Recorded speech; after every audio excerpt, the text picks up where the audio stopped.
Buenas noches. La siguiente presentación es con respecto a lo que vienen a ser las drogas y sus efectos. En esta presentación abordaremos las drogas de uso más común en nuestro medio y haremos énfasis principalmente en algunas creencias o suposiciones relacionadas a este tipo de drogas, ¿no? Definimos por droga como toda aquella sustancia, ya sea de origen natural, de origen químico, sintético, semisintético, que básicamente al ser ingeridas por una persona van a producir cambios fisiológicos, psicológicos o trastornos en su conducta. Ahora, la clasificación de las drogas va a depender mucho de su origen. Va a tener varias clasificaciones. Por su origen las podemos clasificar en drogas naturales, semisintéticas o sintéticas. La diferencia, pues obviamente, que las naturales son aquellas que no se ha realizado ninguna transformación química para su elaboración y consumo. Entiéndase como aquellas tabaco, café, la marihuana. Las semisintéticas son aquellas que se necesita de un producto natural y luego son transformadas a través de un proceso químico para su consumo. Entiéndase la cocaína, la heroína, la morfina y las drogas sintéticas, pues que son netamente elaboradas en laboratorios o a través o a raíz, mejor dicho, de productos, sustancias químicas desde cero, ¿no? En este caso las benzodiazepinas, los barbitúricos, por ejemplo. En cuanto a su legalidad, esto va a depender del país, de la cultura, ¿no? En el cual vamos a encontrar drogas legales y drogas ilegales, ¿no? Las drogas legales, las cuales son aceptadas socialmente y su abuso produce dependencia. Entre ellas, o en nuestra legislación, drogas permitidas como el alcohol, el café, el tabaco, el té, ¿no? Y drogas ilegales, ya que sea que son penadas por la ley por su uso, consumo, comercialización. En nuestro medio, la marihuana, la cocaína, el PVC, la pasta básica de cocaína, y algunas drogas sintéticas, como por ejemplo algunas son controladas, como las benzodiazepinas, como mencionábamos, esto depende mucho de la legislación del país, ¿no? Porque, por ejemplo, la marihuana ya es permitido en algunos países, entre ellos Uruguay, por incluso el uso de marihuana recreativa, o países de Europa en el cual ya se puede utilizar algunas cepas que son consideradas de uso recreativo. Podemos clasificarlas también por la actividad o el efecto que van a dar sobre el sistema nervioso, como drogas depresoras, entre ellas el alcohol, las benzodiazepinas, los barbitúricos, los opiáceos, morfina, la heroína, la codeína. Drogas estimulantes, como lo que son las anfetaminas, el éxtasis, la cafeína, la cocaína o un subproducto, el crack, ¿no? La fenilciclina. Eh, Tenemos que diferenciar entre lo que viene a ser uso, abuso y dependencia. Recordemos, el uso es el consumo o utilización sin ninguna implicación clínica ni social. El abuso ya es un consumo recurrente, ¿no? Con estas sustancias, de este tipo de sustancias. Y la dependencia ya es que va a llevar, es un patrón ya de consumo convulsivo, ¿no? Que no obedece ya a un control. Cuando hablamos de drogas, la más común probablemente que hemos visto en nuestro medio es el alcohol, la más conocida, la más socialmente aceptable y obviamente también la más publicitada. ¿No? Vamos a ver, lo tenemos en la televisión, en el fútbol, en la prensa escrita, o sea, la vemos en muchos medios que nos están bombardeando constantemente con el tema del alcohol. Recordemos de que las concentraciones de alcohol actualmente para la legislación peruana en temas de manejo es cero, o sea, no es cero tolerancia, ¿no? En concentraciones de 0.1 a 0.5 gramos por litro vamos a ocasionar síntomas de euforia, optimismo, aumento de sociabilidad, disminuye la habilidad psicomotriz, ¿no? A concentraciones mayores a 0.5, 0.6, 1 gramo, ya empezamos a generalizar una depresión central, ya se vuelve a manifestar la ataxia, disartia, somnolencia. Concentraciones mayores a 1 gramo ya vamos a tener efectos de gran sopor y concentraciones mayores a 1.5 gramos ya están relacionadas incluso a temas como lo que es coma, depresión vulvar y muerte, ¿no? La intoxicación. Mitos y realidades con respecto al alcohol. Que el beber alcohol solo los fines de semana no produce daños al organismo, eso es falso, ya que significa de que el alcohol depende de un llamado patrón de consumo. O sea, a mayor cantidad, mayor daño, ¿no? Entonces, obviamente, si nosotros consumimos una gran cantidad en menos tiempo, obviamente que va a producir mayor daño. El consumo de alcohol ayuda a superar el cansancio y estar más animado o en forma. La verdad es que no. Lo que pasa es que el alcohol hace perder el control sobre emociones y sentimientos y, o sea, tras una breve sensación de bienestar, obviamente vamos a llegar a temas de depresión, de tristeza y obviamente pues va a aumentar la sensación de cansancio, de fatiga, incluso pérdidas de cortisol. El alcohol facilita las relaciones sexuales es falso, ya que incluso el alcohol muchas veces dificulta o impide el tener relaciones sexuales plenas, perdón, provocando impotencia e incluso hasta poder eyaculaciones tempranas, precoces. El alcohol es un alimento, no es cierto, o sea, el alcohol engorda porque básicamente son carbohidratos, pero no es que alimente, ¿no? Y obviamente este consumo excesivo de este tipo de carbohidratos va a aumentar la producción de grasa en el organismo. El alcohol es bueno para el corazón. Diversos estudios han puesto en manifiesto que en ciertos adultos y ciertos tipos de alcoholes con un consumo moderado van a disminuir el riesgo de padecer enfermedades del corazón, pero estos efectos no van a aparecer en todas las personas ni con todos los tipos de alcoholes, obviamente, ¿no? Entonces no es recomendable. El que más aguanta alcohol es porque es más fuerte, no tiene nada que ver con una cosa con la otra. Probablemente está relacionada a que una persona que consume constantemente alcohol pues ha desarrollado cierta tolerancia, pero sin embargo los riesgos o los efectos dañinos no van a menguar y por el contrario se van a hacer igual de magníficos, ¿no? Con respecto a la nicotina, el famoso tabaco, el ya es ampliamente conocida su relación con una serie de enfermedades, entre ellas las enfermedades pulmonares, pues el EPOC, el asma, que puede producirlo, puede gatillarlo. Entonces, recordemos de que la nicotina, pues, en épocas prehispánicas, ¿no? Precolombinas, entonces se utilizaba de manera religiosa y ceremonial, ¿no? Es descubierta y llevada a España porque estaba el Colón y bueno, obviamente pues ahora este amplio consumo,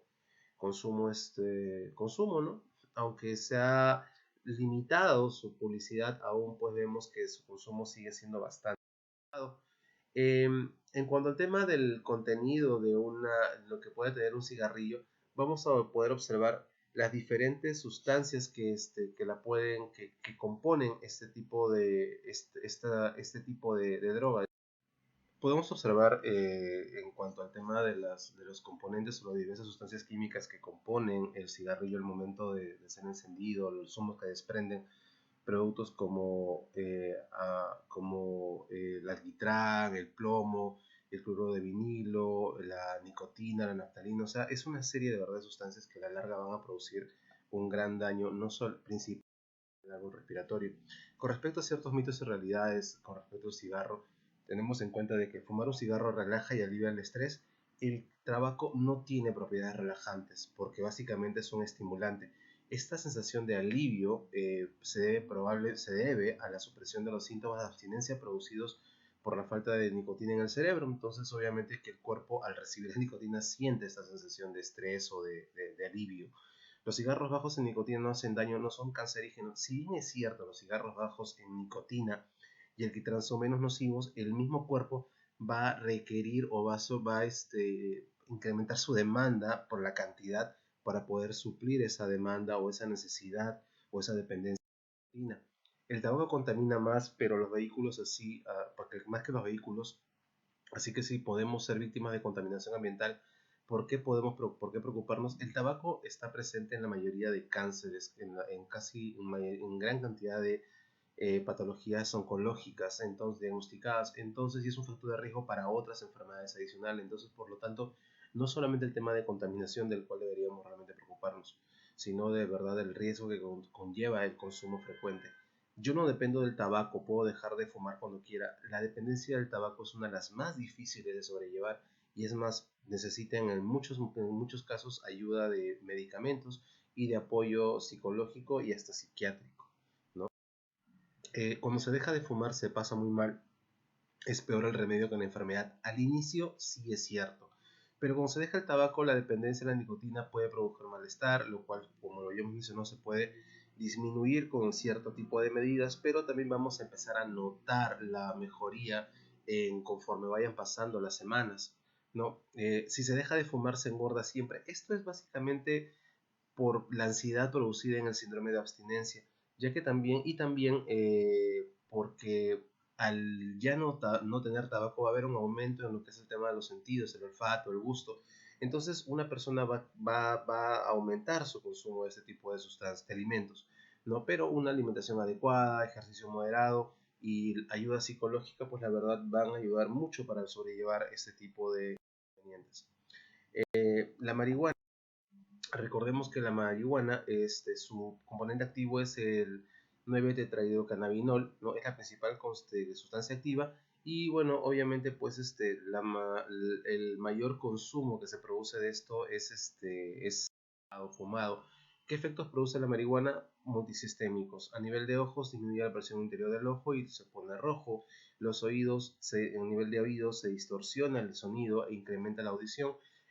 La piel aumenta la sensibilidad, en los pulmones aumenta el riesgo de cáncer. Recordemos de que el alquitrán de la marihuana contiene más del 50% de cancerígenos que en el tabaco y también considerar de que la marihuana por lo general se consume sin filtro. Entonces, todas las sustancias están entrando al organismo y obviamente produciendo mayor daño.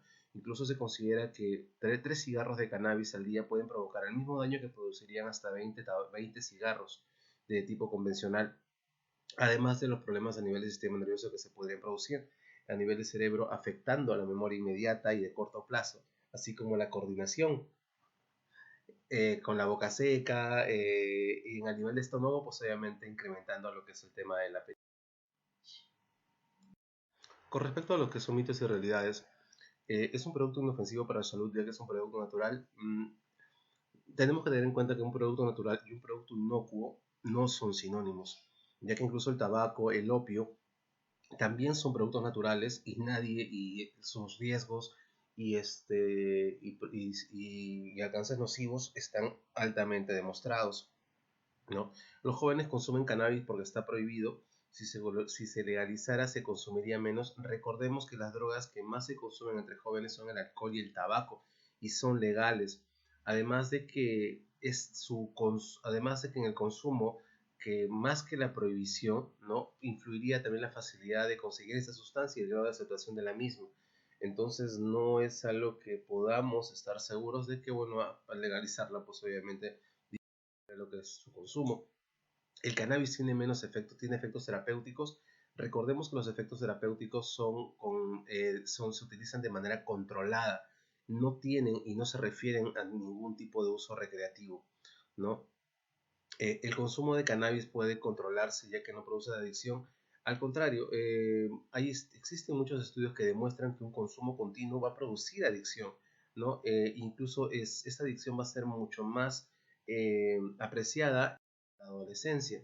Fumar cannabis resulta menos perjudicial que fumar tabaco. Como hemos mencionado, el cannabis contiene muchos carcinógenos y mutágenos del tabaco y en mayor cantidad, aproximadamente un 50% más, aunado al hecho de que se consume mayormente sin filtro. Entonces, además de que como tiene un efecto broncodilatador, la cantidad de sustancias que se van a absorber a nivel de área bronquial va a ser muchísimo mayor. La cocaína, recordemos que la cocaína es el derivado de la hoja de coca y también relacionado a lo que son y unos productos subderivados también van a ser el crack y lo que viene a ser la pasta básica de cocaína.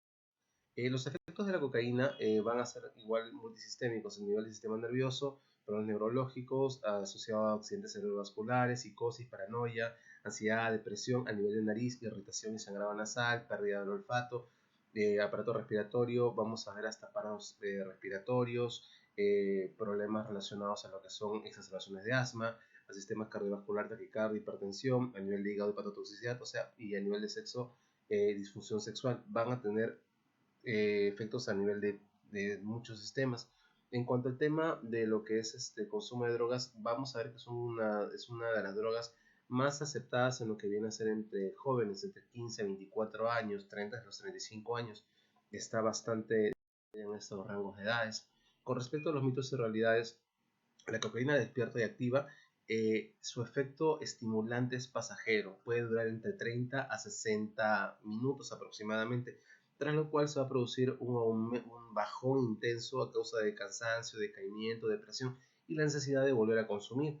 Mejora las relaciones con los demás ya que ayuda a desinhibirse. Su consumo abusivo más que todo va a producir irritabilidad y agresión por parte de las personas que consumen más, y obviamente esto va a afectar sus relaciones sociales. Las relaciones sexuales bajo los efectos de la cocaína son más satisfactorios.